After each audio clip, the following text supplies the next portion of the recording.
Friends ఇక్కడ మనం 1 December 2025 వచ్చినటువంటి బెస్ట్ ట్రేడ్ ఏంటి అనేది చూస్తున్నామండి. నిఫ్టీ 1 మినిట్ టైం ఫ్రేమ్ లో 1 మినిట్ టైం ఫ్రేమ్ అనేది యూజువల్ గా స్కాల్పర్స్ యూజ్ చేస్తారు. సో స్కాల్పింగ్ కోసం one of the best trading setups ఇక్కడ మనం అబ్జర్వ్ చేసేది. This is kind of triangle. ఇది పైకి బ్రేక్ అయింది, పైకి వచ్చినటువంటి ట్రేడ్ ఫెయిల్ అయింది, అగైన్ మళ్ళీ తర్వాత కిందకి బ్రేక్ అయింది. ప్రీవియస్ ట్రెండ్ కూడా మనకి డౌన్ సైడ్ ఉంది కాబట్టి డౌన్ సైడ్ వచ్చినటువంటి బ్రేక్అవుట్ అనేది స్ట్రాంగ్ వచ్చే అవకాశాలు ఉంటాయి. కాబట్టి ఈ ఏరియాలో నియరెస్ట్ స్ట్రైక్ ప్రైస్ ఏంటంటే 26,250. సో అక్కడ ఉండేటటువంటి పుట్ అనేది తీసుకుంటాం. ఎప్పుడు వీలైనంత వరకు ఎట్ ద మనీనే మనం సెలెక్ట్ చేసుకోవాలి. Once at the money select చేసుకున్న తర్వాత ఆ ఏరియాలో మీకు ఎగ్జాక్ట్ గా చూసినట్లయితే 1141 క్యాండిల్ అది. సో ఎగ్జాక్ట్ గా అదే చార్ట్, ఆప్షన్ చార్ట్ మీరు ఓపెన్ చేసినట్లయితే 1141 కి ఇక్కడ కూడా మనకి ఆప్షన్ చార్ట్ ఇవ్వండి. ఇది ఒక కైండ్ ఆఫ్ చిన్న, ఈ ఏరియాలో కూడా ఒక కైండ్ ఆఫ్ బ్రేక్అవుట్ రావటం, నెక్స్ట్ ప్రీవియస్ గా ఉన్నటువంటి ట్రెండ్ లైన్ లాంటి ఒక ఏరియా అనేది మనకి బ్రేక్ అవటం అనేది రెండు ఏరియాలో గమనించవచ్చు. ఏరియా బ్రేక్ అవటం, నెక్స్ట్ ఈ సపోర్ట్ గా గతంలో రెసిస్టెన్స్ గా యాక్ట్ చేసింది, తర్వాత ఇక్కడ సపోర్ట్ గా యాక్ట్ చేసింది, అది మళ్ళీ దాటి పైకి వచ్చింది.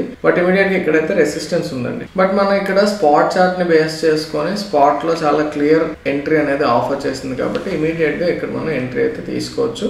ఇక్కడ అరౌండ్ 65 ఉంది ప్రైస్. 65 నుంచి ఆల్మోస్ట్ మనకి ఇది 110, 112 వరకు వెళ్ళింది. కంప్లీట్ గా మనం క్యాప్చర్ చేయగలం అన్నట్లయితే అది అబద్ధం అవుతుంది. సింపుల్ గా మనం వన్స్ ఎంట్రీ తీసుకున్న తర్వాత ఎగ్జిట్ ఎక్కడ అవ్వాలి అన్నదానికి మనం ప్యూర్ మొమెంటం పవర్ అనే ఒక ఇండికేటర్ అనేది యూజ్ చేసుకుని జస్ట్ మొమెంటం ఎక్కడ వరకు ఉంటే అక్కడ వరకు గ్రీన్ బార్స్ ఉంటాయి. అది మొమెంటం స్లో అవ్వగానే మనకి ఇక్కడ గ్రే బార్ అనేది వస్తుంది. సో ఆ గ్రే బార్ అనేది మనకి అరౌండ్ 96 అనేది రావడం జరిగింది. సో సింపుల్ గా చూసుకున్నట్లయితే 65 నుంచి 96 వరకు మనకి మూవ్ క్యాప్చర్ చేయడంలో ఈ పిఎంపి అనేది మనకి హెల్ప్ చేస్తుంది. ఓకేనా, ఈ పిఎంపి అనేది ఏంటి అన్నట్లయితే ఒక మొమెంటం టూల్ అండి. మనకి మొమెంటం ఉన్నంతసేపు ఉంటుంది, మొమెంటం తగ్గుతున్నప్పుడు కూడా క్లియర్ గా తెలుస్తుంది ఏ ఏరియాలో మొమెంటం ఎలా ఉంది, ఏ క్యాండిల్ లో మొమెంటం వీక్ గా ఉంది అనేది తెలుస్తుంది. సో దాన్ని బట్టి మనం ప్లాన్ చేసుకోవచ్చు. సింపుల్ గా రెడ్ క్యాండిల్స్ ఉన్నంతసేపు ఉన్నా కూడా ఇందులో మనం కంటిన్యూగా అవ్వచ్చు. ఓకేనా, ఈ యొక్క పర్టికులర్ ట్రేడ్. సో బేసిక్ గా ఏంటి అంటేనండి, మనకి ప్యూర్ ప్రైస్ యాక్షన్ ని బేస్ చేసుకొని మన ఎంట్రీ అనేది ప్లాన్ చేసుకుంటాం.